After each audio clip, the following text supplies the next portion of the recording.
No, ex-military. Works for an NGO now. You've got him on the line? Exactly. He's on the ground there, actually. I should really, get back to it. Of course. Go ahead. Oh, and Kate, send me a note later. Thanks.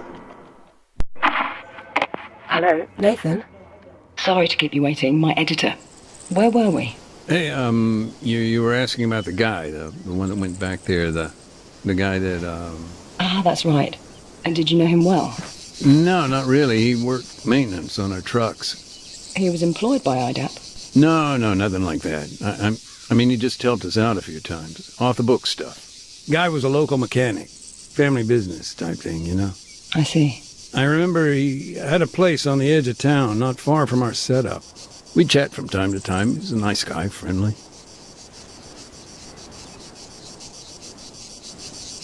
And do you know where he was going that day? To the church.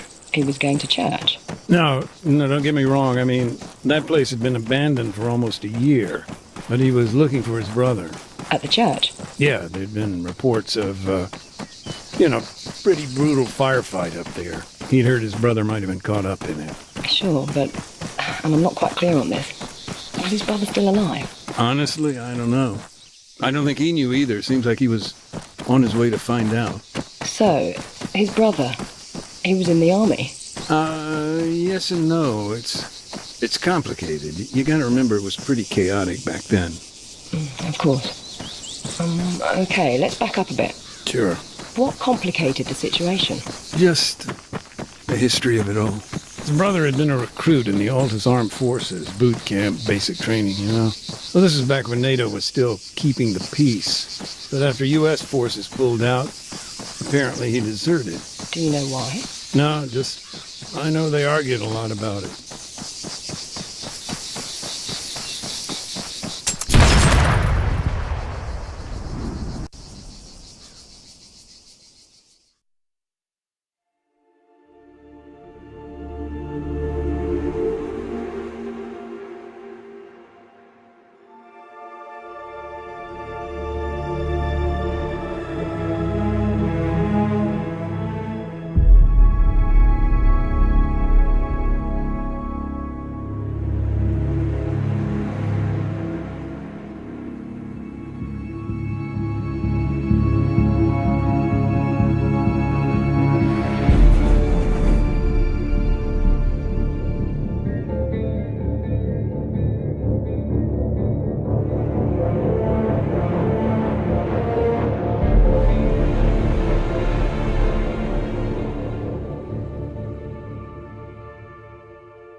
Mac, are you ever going to answer that thing?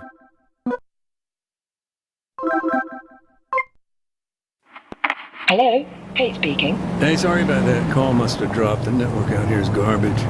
No problem. It's understandable. Are you still driving? Yeah, we're not at the town yet. Hold on a sec. Andy, we almost there. We're, a little ways out. Oh, and we need to make one quick stop, too. Thanks, bud. So, where'd we get cut off? You were telling me about the church. The landmine? The accident. Right, yeah. Well, of course, a civilian casualty like that, particularly in a church, I guess it kind of refocused our attention here. Had IDAP been particularly active in the area?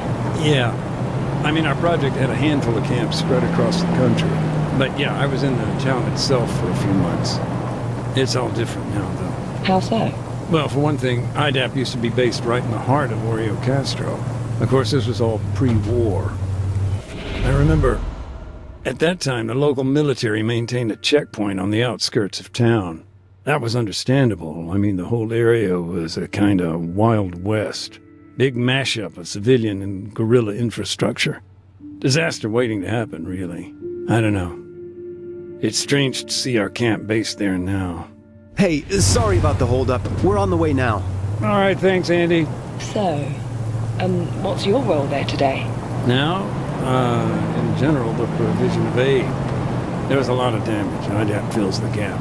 Drinking water, basic medicine, post-war cleanup, in other words. And on the ground, how does that translate to your work? It's a mixed bag, like today. Part demining, part unexploded ordnance disposal. I see.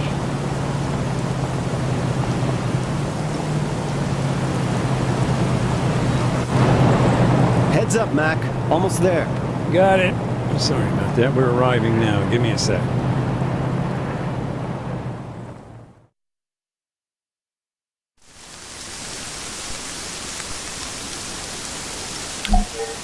All right, Mac. That's your stuff all laid out here.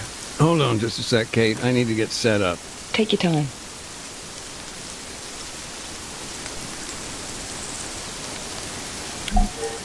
All right, then. You got everything? Detector working? You, remember how to switch it on, right?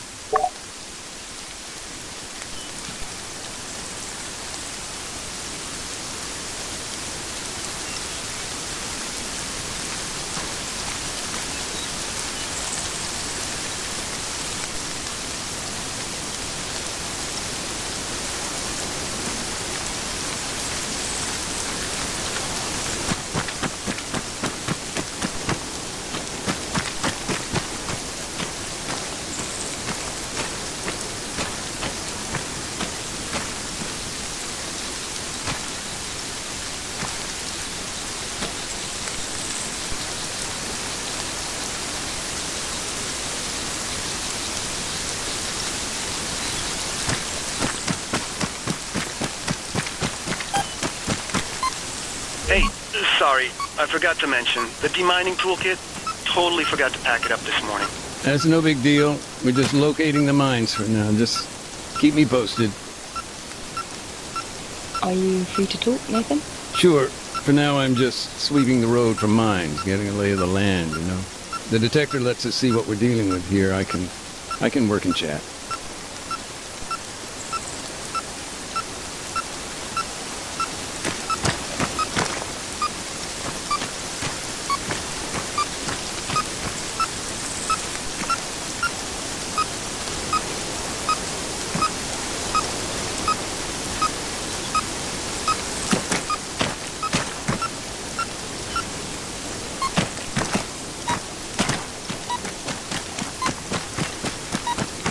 Question. What happens when you do find a landmine? Ordinarily, we disarm it, but today, small oversight, we haven't got all our gear right now. Oh, it's on the way, I hope. Yeah, it's all good.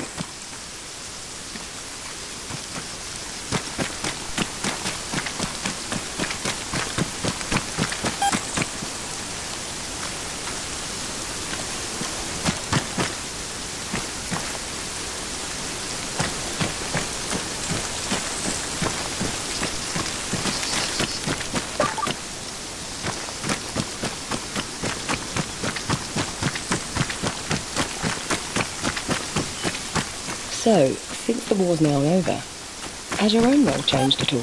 Yeah, I guess so. Now I'm almost entirely focused on EOD and UXO. And that's something you did in the military too?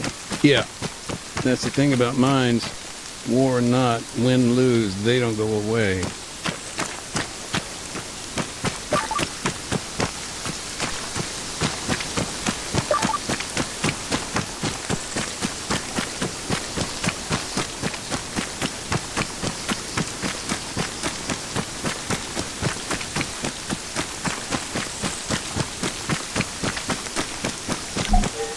Andy, I'm at the barricade. Cool, and the road? Yeah, it's what we thought. Dozen or so APs, nothing the old Bobcat can't handle.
well do you remember the town?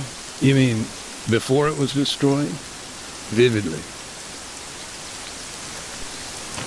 Hey, fuckhead! Hey, Andy, Yep.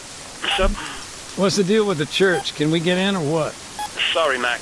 No dice. NATO's got first dibs. They're bringing their boys home. Bag and tag. Best leave them to it. Come back later.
The church, where the mines are, it's sealed off now.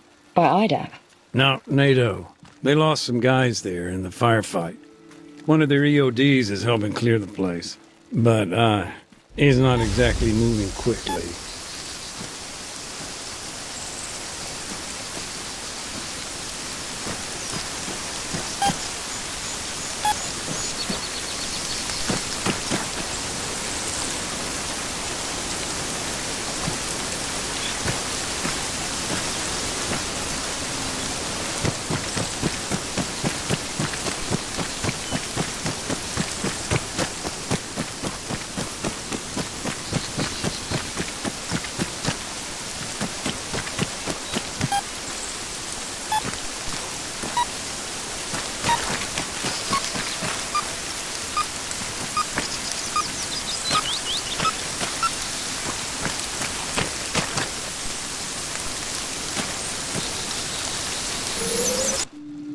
The mechanic you've been telling me about, he and his brother, they'd always lived there. In the town, you mean? Yeah, as far as I know. The family business, the garage, it kind of kept them rooted.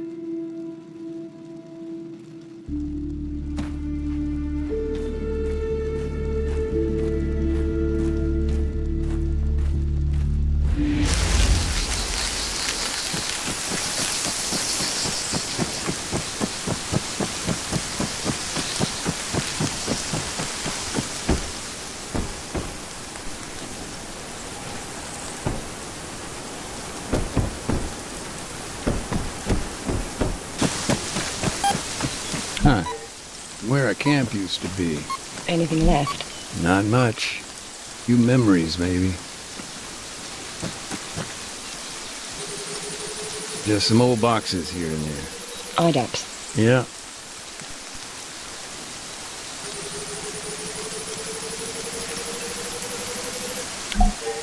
It was NATO that helped bring him in. Actually, it was one hell of a supply drop.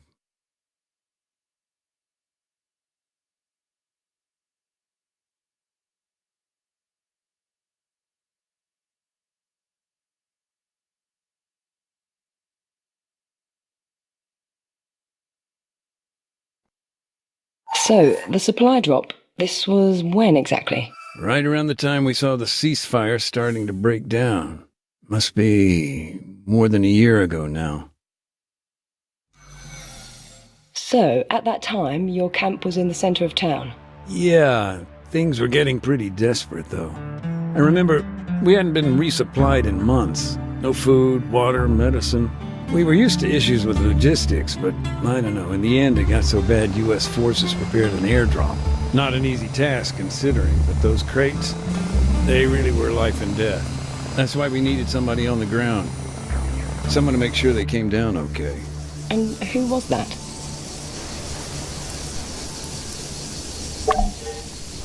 A guy named Adams, part of the NATO peacekeeping force. Close friend of mine, actually. Adams, he went out alone. From the way he told it, he may as well have. No, he went along with some new recruits, local bunch. It was his job to show them the ropes.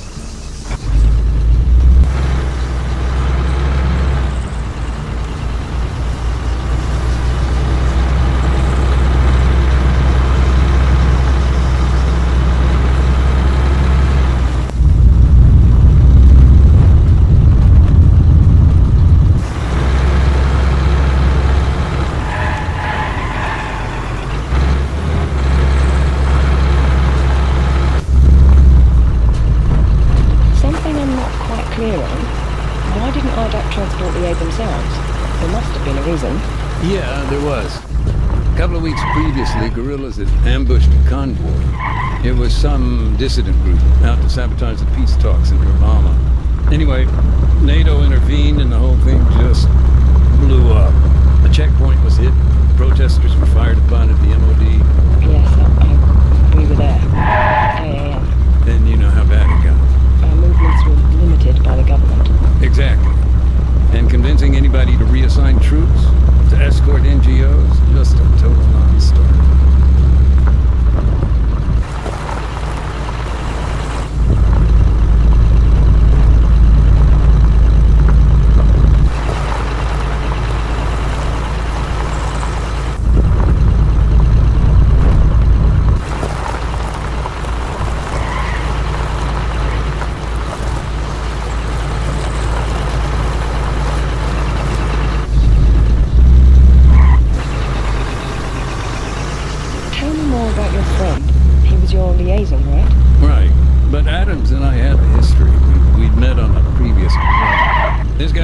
Typical Army lifer. Cynical, sarcastic, big heart, pissed off with everyone, everything, all the time. But he always seemed to know where to find a beer, and was always willing to share it.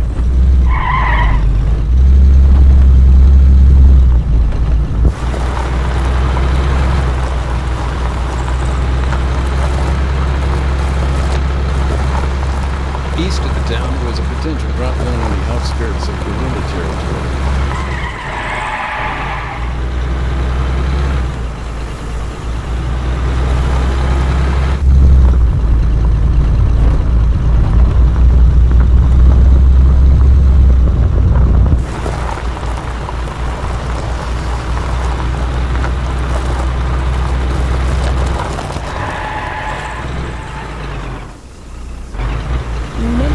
About the breakdown of peace talks, the situation blowing up. What happened there, from your perspective? Well, for one thing, the change in the peacekeeping mandate came out of the blue. We heard the pressure came down the pipe from CSAT. They had the leverage. You mean it was in their interest to kick NATO from Arma? Maybe. Certainly the government had become frustrated with NATO and vice versa. I suppose they blame NATO for their, more sympathetic approach. Hearts and minds, Adams used to tell me. But the others said they just didn't have the guts for it. Couldn't do what needed to be done. I was about to tell you something. I don't know, I kind of lost my train of thought. That's all right. Sorry. My mind, sometimes it just kind of wanders.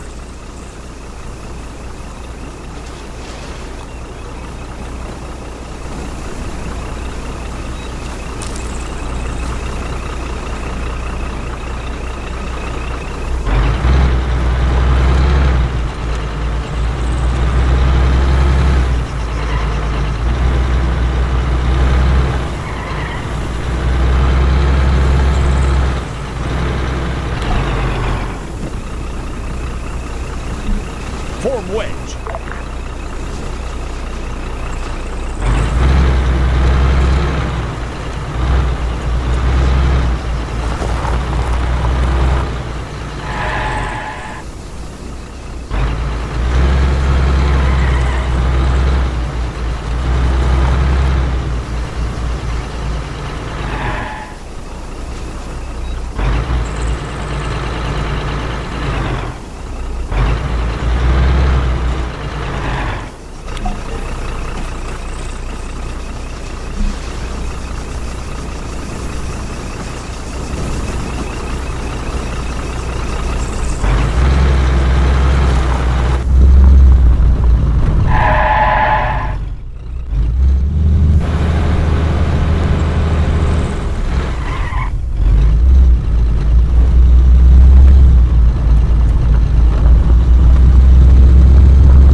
A guy named Adams, part of the NATO peacekeeping force. Close friend of mine, actually.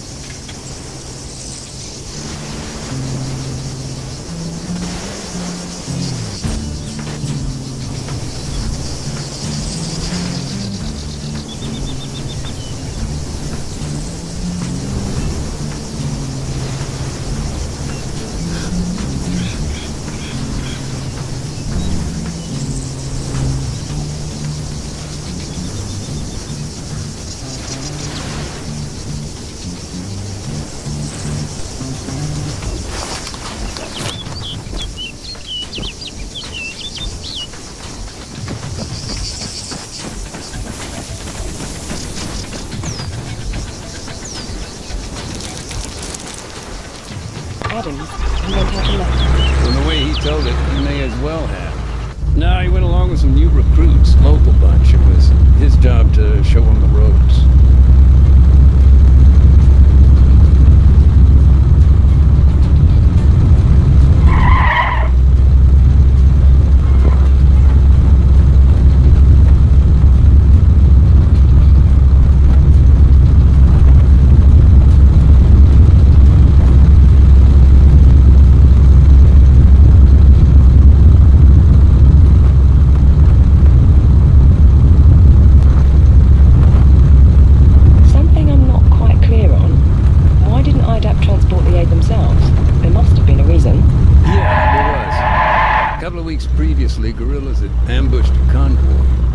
was some dissident group out to sabotage the peace talks in Obama. Anyway, NATO intervened and the whole thing just blew up. A checkpoint was hit. Protesters were fired upon at the MOD. Yes, I agree with that. Then you know how bad it got. Our movements were limited by the government. Exactly. And convincing anybody to reassign troops, to escort NGOs, just a total non-starter. A ways up the road from our encampment, there was a small farmstead. As far as drop zones went, it was as good a spot as any.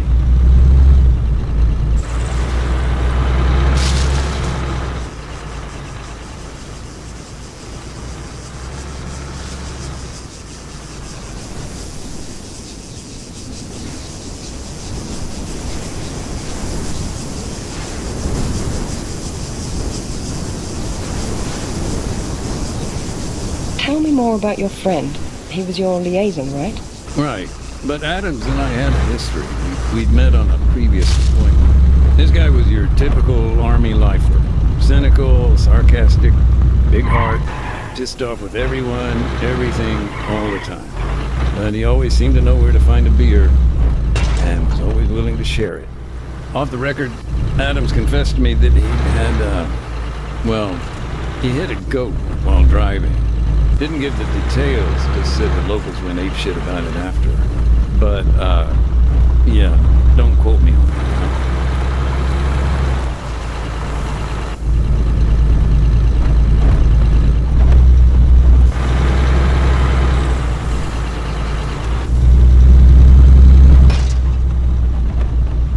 You mentioned something about the breakdown of peace talks, the situation blowing up. What happened there, from your perspective? Well, for one thing, the change in the peacekeeping mandate came out of the blue. We heard the pressure came down the pipe from CSAT. They had the leverage. You mean it was in their interest to kick NATO from mainland? Maybe. Certainly the government had become frustrated with NATO and vice versa. I suppose they blame NATO for their, more sympathetic approach. Hearts and minds, Adams used to tell me. But the others said they just didn't have the guts for it. Couldn't do what needed to be done.